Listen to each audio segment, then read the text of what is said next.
tanti ricordi che mi legano alle persone che amo e che mi mancano da sempre, da quando vivo via.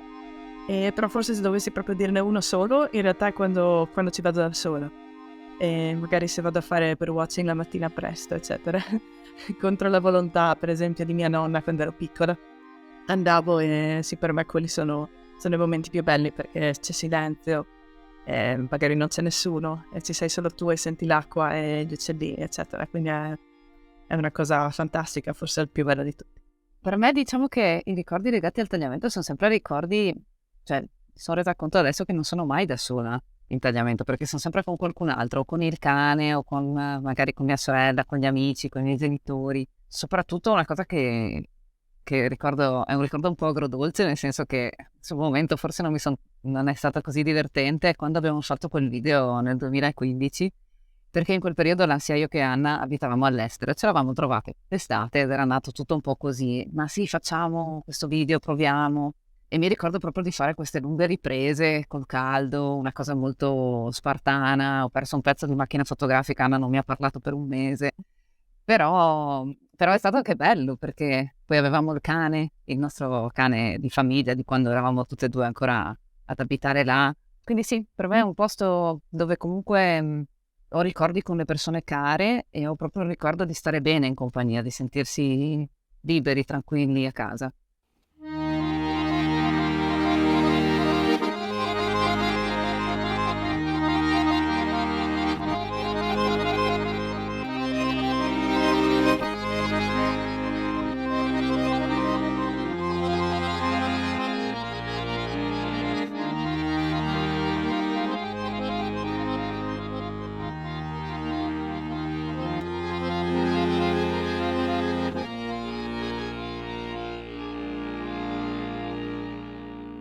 Un fiume di storie, racconti da e per il tagliamento, a cura di Legambiente del Friuli Venezia Giulia.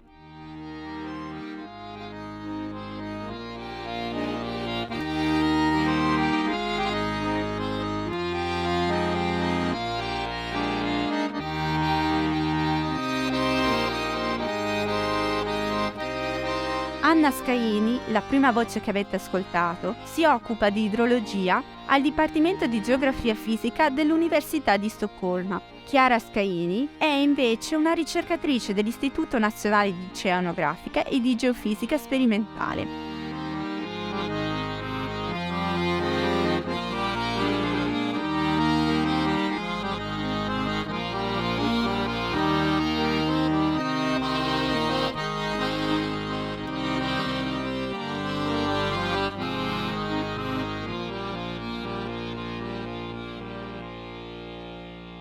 Le comunità vivono intorno al fiume e hanno sempre vissuto intorno ai fiumi, le comunità umane.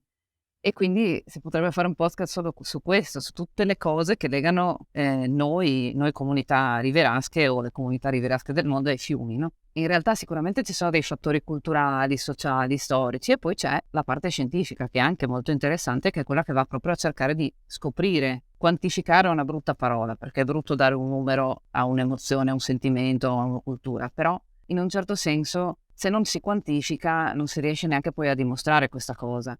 È chiaro che il tagliamento è un ecosistema culturale, però molti secondo me lo banalizzano dicendolo senza giustificarlo. Quello che noi abbiamo visto, soprattutto andando a parlare con le persone, prima con il questionario, ma poi anche andando a parlare con le persone, è che c'è veramente un rapporto incredibile su tutto il fiume. Cioè, quando mi è capitato di andare con dei giornalisti, alcune persone abitanti del fiume gli brillavano gli occhi quando ti raccontavano. E anche se ti raccontavano cose magari comunque anche situazioni in cui andavano al fiume a lavorare, stavano tante ore, cioè anche situazioni che non sono vado a farci la nuotata. Però c'era proprio questo sentimento, questa partecipazione, che è anche quello che poi in realtà è importante quantificare per gestire meglio il fiume, perché le comunità hanno comunque voce in capitolo, lo conoscono, ci sono dei casi per esempio in cui le comunità indigene di certe zone fluviali hanno più esperienza di tanti scienziati su certe cose e il loro input è stato anche, diciamo, utilizzato e valorizzato. Per esempio c'è questa leggenda dei Maori, no? Che avevano questo fiume sacro, uno dei loro fiumi sacri, che era il fiume Lucertola, che praticamente nella parte finale del fiume, dove il fiume fa queste grandi curve, i meandri, e le anse del fiume erano viste come questa coda di lucertola. Allora, quando gli inglesi sono andati in Nuova Zelanda, hanno costruito un po' dappertutto così, e quando c'erano le piene del fiume, i loro edifici venivano distrutti dal fiume, mentre quelli dei Maori non venivano mai, diciamo, danneggiati, no? Quindi poi alla fine gli hanno chiesto e loro hanno detto perché noi abbiamo questa divinità che è il fiume Lucertola, e la sua coda praticamente si sposta, che è quello che succede quando poi c'è una piena e il fiume salta al meandro o comunque scorre lateralmente. Per cui noi non costruiamo mai vicino alla coda, perché la nostra tradizione ci ha detto così, e ci sono innumerevoli studi su come le comunità locali hanno poi costruito tutta una strategia per convivere con i fenomeni naturali. Ce ne sono tanti sui tsunami, sui vulcani, no?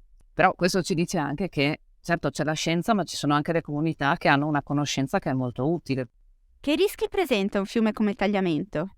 Io da idrologa tendo sempre a pensare ai rischi per le persone, però in realtà ci sono due tipi di rischi, cioè i rischi vanno in tutte e due le direzioni. Ci sono rischi per il fiume legati a noi e rischi per noi legati al fiume. Abbiamo appena pubblicato un lavoro, io ho appena parlato anche davanti a tanti scienziati e ne parlavo del nuovo ciclo dell'acqua, per esempio. Ormai il ciclo dell'acqua, anche l'USGS, che è l'ente più grande americano che si occupa di ciclo dell'acqua, di come la circolazione anche a livello globale funziona, anche loro hanno dovuto aggiungere una componente a quel ciclo dell'acqua che noi abbiamo studiato a scuola. E questa è noi, c'è la componente umana, quindi gli usi e come influenzano la circolazione globale e a livello locale, il modo in cui i fiumi portano l'acqua giù come abbiamo studiato a scuola, diciamo. Quindi sì, diciamo che i rischi ci sono da tutte e due le parti ed è importante non dimenticarsene, secondo me, anche perché diciamo che se da un lato possiamo pensare che sicuramente i rischi per le persone di un fiume come il tagliamento in generale, i fiumi dell'arco alpino, sono legati nella parte più bassa, diciamo, alle piene, e nella parte più alta magari alle frane, ad esempio. Questa è sicuramente una cosa abbastanza nota, però dobbiamo anche pensare ad altre componenti, a come noi abbiamo portato a questi rischi, diciamo, forse non lo so, forse è un po' meno comune parlare di queste cose, però è importante anche quello. Anche pensiamo alla qualità dell'acqua. Pensiamo alla qualità dell'acqua, è abbastanza facile pensare come sia più un problema per il fiume che per noi, per certi versi. Quindi tutte le comunità che vivono sul fiume e che sono in grado di sopravvivere grazie al fiume stesso, grazie all'acqua che corre, se l'acqua è inquinata, ad esempio, come questo influenza noi e le piante, gli animali, eccetera. Per dare un po' l'altra chiave di lettura, nel senso quella più dei rischi per noi, diciamo che il rischio è una componente, è un prodotto di vari fattori. Uno dei fattori è quanto piove, quanta acqua c'è nel fiume, eccetera. Adesso semplificando un po' la questione. E un altro è quanto in realtà siamo esposti a questi rischi e quanto siamo vulnerabili e quanto siamo preparati. E io mi occupo soprattutto di esposizione, e l'esposizione è molto legata all'uso del suolo, quindi alle scelte che noi facciamo nel modo in cui andiamo, diciamo, ad occupare lo spazio intorno a queste zone dove avvengono degli eventi naturali. Può sembrare banale, ma in realtà con il cambiamento climatico, per esempio, l'esposizione si modifica, perché comunque una città si può ritrovare in una zona che non era previsto fosse, per esempio, impattata da certi eventi. Pensiamo a certe inondazioni, no? Nel caso dei fiumi poi c'è un discorso anche molto interessante che è stato sviluppato da vari ricercatori sul quello che chiamano il paradosso degli argini, che è un esempio semplice ma che fa capire bene il problema dell'esposizione. E hanno visto che praticamente nelle zone, diciamo, interessate da piene, dove si tende tradizionalmente a costruire argini, e su questo poi la scelta di costruire l'argine in una certa zona può essere legata a vari aspetti, ma per esempio nel caso del tagliamento tutta la parte centrale gli argini sono stati costruiti molto, molto distanti da quello che è oggi il fiume, anche per un motivo storico, perché molti paesi sono stati distrutti e poi si sono spostati per stare più lontano dal fiume, per cui se guardi la mappa il fiume è molto largo, ha molto spazio. Dove fanno gli argini, soprattutto vicino al fiume, poi c'è questo effetto per cui l'argine crea un falso senso di sicurezza. Quello è il paradosso dell'argine, il fatto che avendo costruito un argine poi le persone, le società tendono poi a aumentare l'esposizione vicino all'argine, cioè a costruirci di più. E questo aumenta il rischio a lungo termine. Quindi diciamo che c'è il discorso del rischio, non è un discorso solo del piove tanto, è anche un discorso del cosa facciamo noi, come usiamo noi il suolo, come usiamo noi lo spazio che abbiamo, come facciamo noi le scelte, soprattutto sugli edifici strategici, scuole, ospedali. E quindi è un discorso molto complesso, perché alla fine è un prodotto di tanti fattori che portano ad avere conseguenze più o meno gravi, ma dove comunque, come diceva Anna, la stessa cosa che per il ciclo dell'acqua, anche qua noi nel rischio siamo una componente integrante di questo rischio. Possiamo contribuire ad aumentare o diminuire il rischio.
Voi avete realizzato un questionario per capire quale fosse la percezione del fiume per le comunità che lì ci vivono. Com'è andata? È stata un'avventura, sinceramente. Non sapevamo che sarebbe andato così bene e non sapevamo che avrebbe avuto questo impatto. Quindi per me è sempre bellissimo parlarne, grazie per la domanda. E il questionario era online, era durante la pandemia, quindi abbiamo proprio ideato lo studio durante la pandemia e anche per quello abbiamo ideato le cose in certo modo. È stato frutto di tantissime ore passate su Skype tra me e Chiara a discutere su che cosa bisognava chiedere alle persone, su che cosa nessuno aveva mai chiesto alle persone, non solo del tagliamento ma anche in generale. E in questo caso ne abbiamo pensati due quando abbiamo pensato alle domande. Quindi uno era volevamo capire come le persone percepiscono il rischio, quindi che cosa che sanno del rischio, e in questo caso il rischio più importante è il rischio da inondazioni, e che cosa sanno dove. Quindi abbiamo diviso il fiume in 3 parti e abbiamo chiesto che cosa sanno, quanto pensano che ci sia rischio nella parte alta del fiume, nel medio corso e nel basso corso. Invece l'altra domanda che ci eravamo fatte era proprio quanto le persone sentono, quanto noi si sentono parte del fiume, in che modo le persone si sentono a contatto con il fiume e che cosa pensano per il futuro del fiume. E quindi questi poi sono diventati 2 lavori, ma il questionario ha avuto tantissime risposte. È molto raro avere questionari con questo tipo di domande e con questo tipo di, diciamo, audience con così tante risposte. Noi abbiamo avuto più di 4.000 risposte complete, quindi tantissime persone ci hanno dato la loro opinione, nonostante fosse online. E quindi una cosa che sicuramente è emersa è che la gente ci tiene. E per noi quello probabilmente è stata non solo una sorpresa, ma anche qualcosa di molto bello. La cosa più importante che è emersa dai dati è che qualsiasi intervento a livello di tagliamento dovrebbe tener conto degli impatti anche in termini di perdita di valore culturale del fiume. Perché quello che abbiamo trovato con questi dati, con 4.000 persone che ci hanno risposto, è che il fiume ha un valore culturale molto elevato. Per fare queste domande è un po' difficile da quantificare come tipo di discorso, l'abbiamo ripetuto spesso, perché l'affetto che provi per qualcosa non è una cosa che si può mettere su quantità di soldi, ad esempio. E per questo abbiamo dovuto chiedere più domande. La cosa più innovativa delle domande che abbiamo fatto era la mappa dei posti preferiti, e da quella abbiamo usato quella come proxy, quindi come diciamo, indicazione di quello che le persone apprezzano. E quella è anche una mappa, quindi qualcosa che poi è spaziale e ti può dare un'indicazione di dove ci sono il maggior numero di persone che pensano che il valore sia alto. E quello è stata proprio la cosa più importante, direi, dal punto di vista anche dell'impatto della ricerca, che poi ci ha dato tanto, quella mappa è andata lontano. Forse Chiara vuole parlare proprio di questo. Sì, volevo raccontare un aneddoto, cioè un esempio di come in realtà questo lavoro ha avuto un impatto anche più a livello internazionale. Ovviamente noi siamo in contatto con vari esperti di fiumi, sì, in varie parti del mondo, non solo in Europa, per esempio anche in Nuova Zelanda, dove sono molto avanzati su questo tipo di lavori. Però quando abbiamo presentato per esempio il lavoro a Vienna a una conferenza molto grande di geoscienze, c'era questo ricercatore che è uno diciamo, dei ricercatori di riferimento di una delle divisioni della EGU, European Geosciences Union. E lui praticamente quando ha presentato un lavoro un po' simile sul Vietnam, in cui vedevano i valori del fiume e diciamo cosa succede quando questi valori vengono persi. Quindi abbiamo un po' parlato e lui ha raccontato che comunque il tagliamento, per esempio, è stato un fiume che lui ha studiato tanto, cioè gli brillavano gli occhi quando ha raccontato che era stato in Friuli e lui è un camper e praticamente faceva guidare la moglie perché lui voleva guardare il fiume. Insomma, è stato molto carino, ma soprattutto è un esempio. Lui mi ha raccontato che in pratica i suoi modelli li ha tarati sul tagliamento perché essendo uno degli ultimi fiumi a corso libero o quasi, l'ultimo alpino, ma uno degli ultimi in generale in Europa, è un modello di riferimento per la comunità scientifica, no? E poi invece sul lavoro più del questionario, soprattutto Anna ha ricevuto tante mail da altri ricercatori che volevano fare cose simili. Quindi c'è, diciamo, anche nella scienza una volontà di fare questo tipo di lavori. A volte non è facile perché comunque diciamo che la scienza classica non vede, forse diciamo che è più facile forse fare altri tipi di lavori che sono un pochino più quotati, però in realtà abbiamo visto che questo tipo di lavoro ha avuto molto impatto perché comunque le persone poi si sono interessate, molti gruppi di ricerca che lavorano sui fiumi ci hanno contattate anche per sapere come possiamo adattare questo approccio ad altre zone, per cui anche per noi è stato, diciamo, un inizio per lavorarci ancora. Voi vi siete occupate di comunità anche in un altro senso, indagando se giornali, paper accademici, protocolli ufficiali legati al tagliamento fossero allineati con gli obiettivi di sviluppo delle Nazioni Unite. In che modo e con quali risultati? Diciamo che in realtà questo lavoro qua è nato anche questo da lunghe discussioni. Molto spesso comunque la comunicazione che viene fatta su un argomento così, abbiamo visto che comunque di tagliamento non si parla tantissimo a livello nazionale. La prima cosa che abbiamo controllato era quella, cioè è vero, la ricerca è fatta a livello globale, per cui abbiamo visto tutti i paper di tutto il mondo sul tagliamento. Ci sono delle condizioni, per cui ovviamente non abbiamo preso quelli che hanno una menzione al tagliamento, ma non ne parlano in modo, non si dilungano su quello, non lo studiano. Con gli articoli l'idea era comunque, proviamo a vedere intanto se ce ne sono a livello, diciamo, al di fuori della regione Friuli Venezia Giulia. E là abbiamo visto che comunque nelle testate nazionali ce n'erano comunque pochissimi, o quasi nessuno. Quindi poi abbiamo deciso di fare l'analisi sulle testate regionali, anche perché lì era un po' più, diciamo, immediato. Noi comunque i giornali li leggiamo, sì, senza fare nomi, comunque li vediamo quelli più comuni, ecco. E là c'era sempre questa discussione, perché io che sono molto, diciamo, suscettibile su queste cose mi arrabbiavo ogni tanto, perché dicevo questo non è corretto, questo non è spiegato bene, questa parola non bisognerebbe usarla mai, eccetera, no? Per cui tutta questa polemica interna che avevamo noi andava canalizzata in qualcosa di produttivo, se no uno si arrabbia e basta, ma non cambia le cose, no? E quindi abbiamo detto, proviamo a vedere se è vero, perché magari è la mia percezione, e vediamo veramente di cosa parlano questi articoli. Allora, la cosa interessante era che comunque gli articoli descrivevano un po', la gran parte degli articoli parla del fiume descrivendolo un po', quindi molto descrittivo, e poi si concentra su alcuni aspetti che sono quelli che evidentemente sono più interessanti per la percezione dei giornalisti e di chi fa la comunicazione, sono quelli più interessanti da essere comunicati. Tra cui, secondo me, spiccavano alcune parole, a parte, si parlava molto anche della governance, quindi di chi prende le decisioni, però c'era una parola che è molto molto pronunciata, che è sicurezza, che secondo me in alcuni casi è una parola fuorviante. Proprio perché abbiamo parlato prima del paradosso degli argini, la parola sicurezza è una parola che diciamo è molto forte, e a volte diciamo che è più un desiderio che poi una realtà effettiva che può essere raggiunta con metodi scientifici, nel senso che nessun metodo scientifico è sicuro, ti può garantire al 110% che una cosa non succederà, soprattutto in un periodo come questo in cui stiamo vedendo che i sistemi naturali sono sistemi dinamici, non prevedibili e difficilmente comunque asservibili a una logica deterministica, e quindi sono un pochino difficili da governare.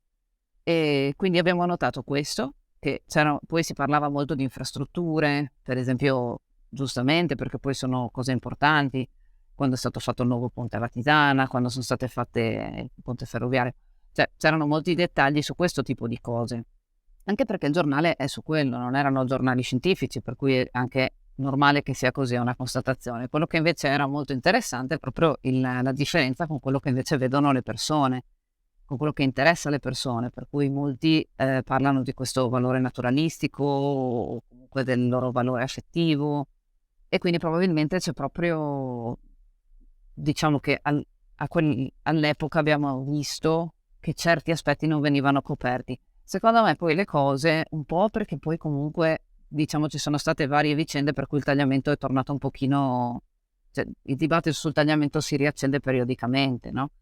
E poi ci sono stati anche un po' più di articoli che parlavano proprio di questo, del valore culturale del fiume. Anche quando noi abbiamo fatto il questionario, molti giornali hanno parlato del questionario. Sì, c'è stato un giornalista del Süddeutsche Zeitung che è venuto a fare il suo articolo e ha fatto 1 o 2 articoli sul tagliamento, per cui poi diciamo che anche secondo me la comunicazione su questo aspetto, complice una serie di fattori, anche quello ambientale, quindi anche il fatto che i fiumi abbiano sofferto una grande siccità quest'anno, sono tornati, diciamo che la comunicazione è un po' cambiata secondo me. Io almeno ho notato che mi arrabbio di meno, quindi probabilmente. E quindi sì, questo studio è stato interessante, sarebbe interessante ripeterlo anche per vedere se riusciamo a vedere come poi è evoluta questa cosa, perché la comunicazione, come sì, sanno gli esperti del settore, non è una cosa statica. C'è una differenza tra le parole usate dalle persone che abitano il fiume e quelle invece scritte nei documenti ufficiali o negli articoli? Sì, c'è una differenza. E la differenza principale è che la maggior parte delle persone che ci ha risposto al questionario ha parlato di conservazione del fiume, che è qualcosa che secondo me, che io ricordi, nei dati dei giornali non emergeva poi tantissimo. Quello che spesso viene scritto nei giornali è che questo è l'ultimo fiume a flusso libero e che sì, diciamo si punta più a delle discussioni che poi vanno al di là, mentre le persone quando ci hanno risposto hanno diciamo hanno anche scritto molto nelle risposte a testo libero e hanno parlato tantissimo del fatto che il fiume, per esempio, ci hanno dimostrato di sapere che è molto importante che il fiume sia connetta ecosistemi e che il fiume sia quindi diciamo parlando più della motivazione per cui vogliamo che rimanga a flusso libero, ad esempio, e delle motivazioni per cui è importante che si conservi, si preservi un ecosistema come questo, perché è unico, ma anche perché loro